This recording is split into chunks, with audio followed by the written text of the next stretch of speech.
Hello and welcome to this week's episode for SPY Trader Now. I am your host. My name is Ken, and our model portfolio is up 6.55% year to date as of June 10th, 2023.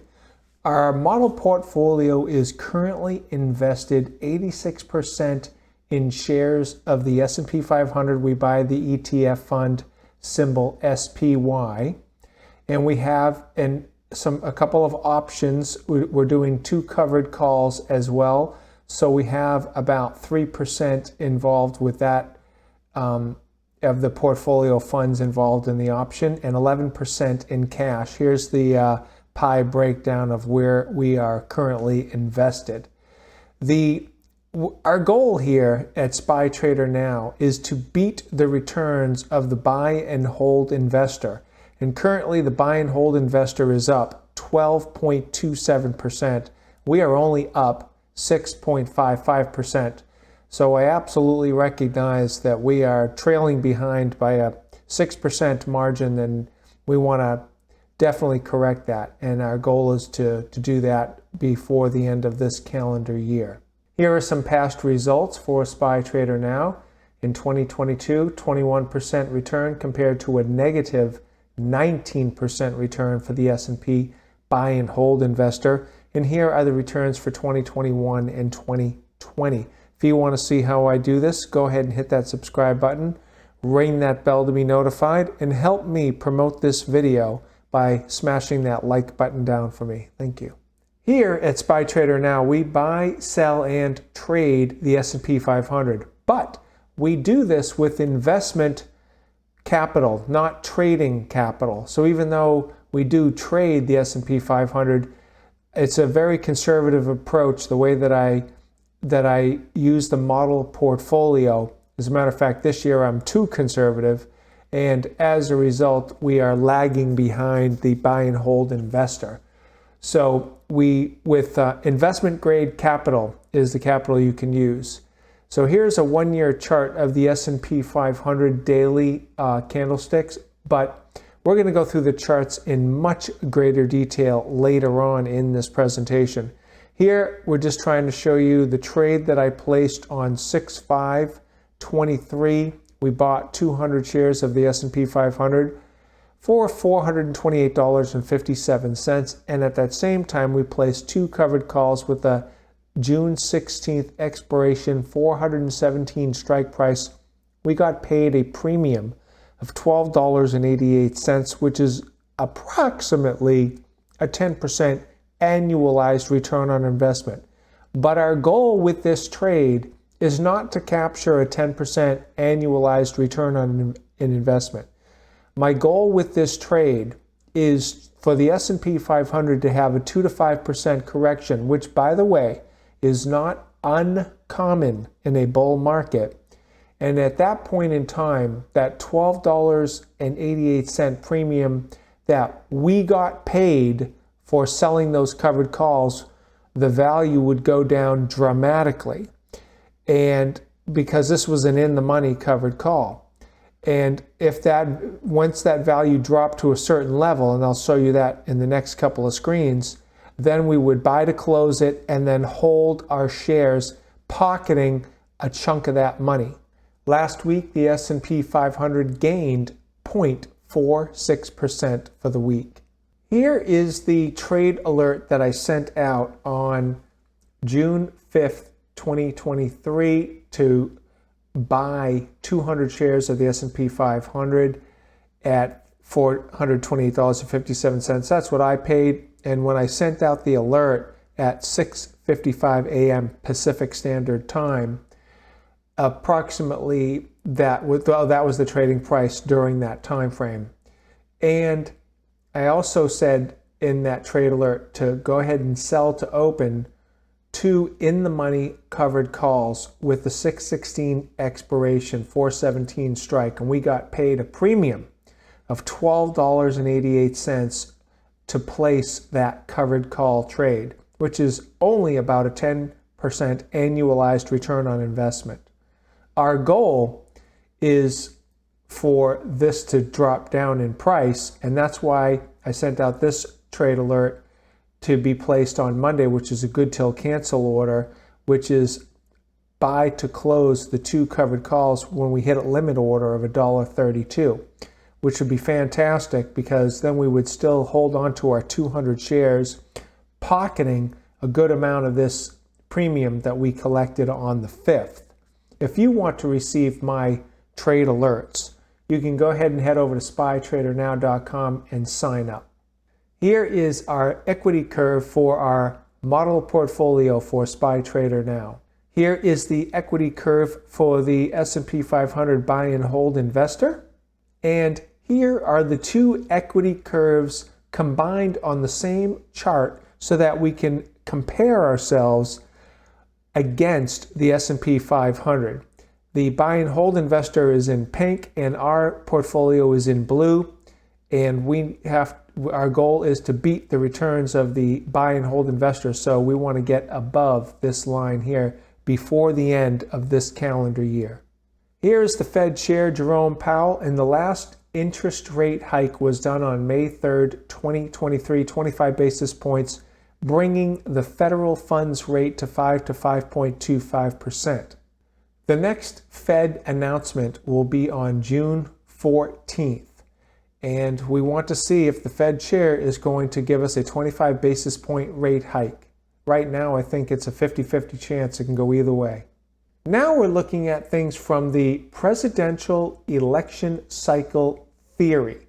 And what it states is that depending upon what year of the election you're in will determine what the average market returns are for that year.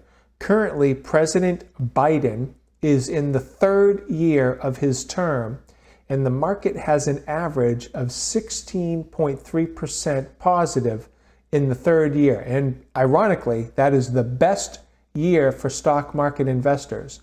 Currently, the buy and hold investor is up 12.27%. And we have a market average historically of making 16% in the 3rd year of the election year. So we've got room for the market to continue to grow in this environment. Now we're looking at things from a bond market outlook. And the bond market is telling us to not be invested in the stock market because we have an inverted yield curve and we have rising interest rates. All these things are telling us to be out of the market. I got this information from bankrate.com. There'll be a link down below if you want to explore that on your own. Now we're looking at things from a valuation standpoint according to current market valuation CMV. Here's the link and it will be down below as well. Currently the S&P 500 and this was updated on June 2nd, so it's a week or two old. The market is overvalued. It's been overvalued for some time. The PE ratio is at 29 compared to the historical average of 20.2. putting us 46.8% above the market average. So we are currently at a 1.1 or 1.2 rather standard deviation. So that's where we currently reside from a valuation standpoint. Here is the Fear and Greed Index, and here is our friend Warren Buffett. We have entered the realm of extreme greed. We are at 77% on this scale, according to CNN Business. And last week, we were at 61%. So we are getting to now we are in the point where we are at extreme greed. Now we're looking at things from a seasonality outlook. This is going back 20 years, S&P 500, the month of June. The current month that we're in is the second worst month of the year for a stock market investing. The month of June is currently up 2.88%. So there's plenty of room for this to still fall down and still be positive for the month. Now we're looking at a 20-year chart, monthly chart, S&P 500. Nice bull run since 2009, downward trading channel. We broke out above it and we are not looking back. We are going straight up to the moon so far. MACD looking extremely positive, getting ready to cross above its signal line. Slow stochastics heading north and above its signal line. All very bullish from a long-term outlook. Now we're looking at things from an intermediate term outlook. Weekly chart for going back 5 years, S&P 500, and we were in this trading range. We broke above that. Then we broke above this recent trading range here, and we are just above that right now. So we are monitoring what we're doing. Now we're looking at a daily chart going back 1 year, S&P 500, and just checking different time frames to see how we reside in all aspects of this market. Now we're looking at the same daily chart, but instead of going back 1 year, we're only going back 6 months. And I put in here a Fibonacci extension, grabbing it from the bottom over here to the top, not including Friday's action, right here. And I put in the Fibonacci extension, and I'm hoping to get a 50% retracement. So I'm hoping to get a little bit of a decline, because that is where our stop is located at 417, and the 50% retracement is just below that.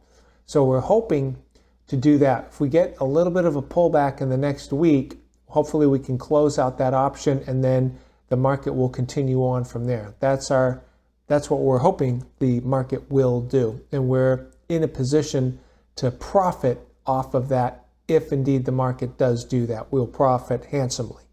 Now we are looking at a ratio chart, which is the RSP, which is the equal weighted S&P 500, compared to the SPY, which is the normally weighted S&P 500.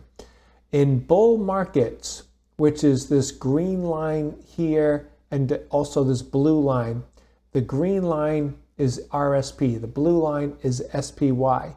In a normal bull market since 2009, normally the RSP it does a little bit better than the SPY. And the ratio chart during this time frame kind of moves in this pattern here. But the ratio chart has fallen off of a cliff here, and it has only done that twice in the last 20 years. Here it did it, and here it did it. And each one of these times, the blue line, which is the normally weighted S&P 500, also dropped off a cliff here. And it's a little hard to see, but it dropped off of a cliff here. And we have not dropped off of a cliff since the ratio chart has dropped off of a cliff. So it'll be a little incredible if the market does not come down and soften up at least a little bit, because in the last 20 years, the 2 times that the ratio chart has done this, the S&P 500 normally weighted has also done this. So we're monitoring this very closely. And another thing that we're monitoring here with the dashed blue line here and here, this is where the MACD has crossed above its signal line after reaching a bottom. Right now the MACD is down, but it has not crossed above its signal line. Once it does that, like it has done in the past 2 times over the past 20 years, that has set us up for a beautiful bull run here and a beautiful bull run here. So we are looking to see when this is also going to cross above its signal line, confirming that the bottom is behind us and that a green market looking really positive, a positive stock market is in front of us. And we want to capture those returns when that happens.